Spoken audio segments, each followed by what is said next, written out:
In this exercise, we're going to build a very simple calculator using the case statement. So let's get started. We're going to call this program calc.rb. So we'll start off by prompting the user to enter two numbers, and then we'll store those numbers in variables.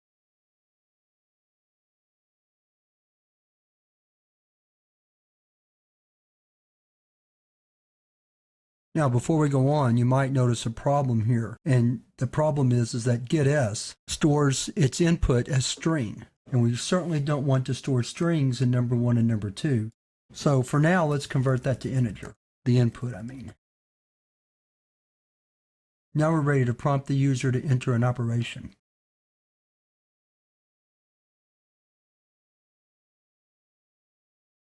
The operator we do not have to convert. Now we're ready to call the case statement.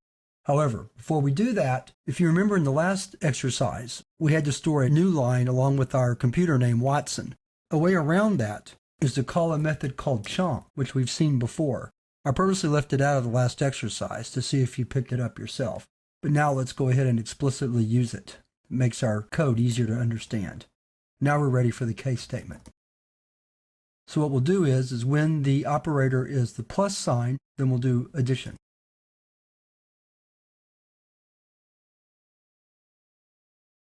And then so on and so forth for subtraction, multiplication, and division.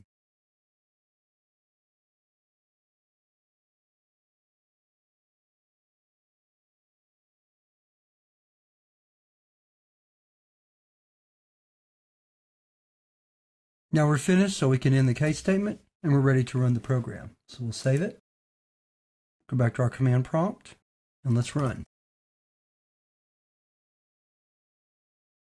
So addition works fine. Subtraction works. Multiplication works. And division doesn't quite work. Clearly, this is because we're using integer values. So let's go back to our program.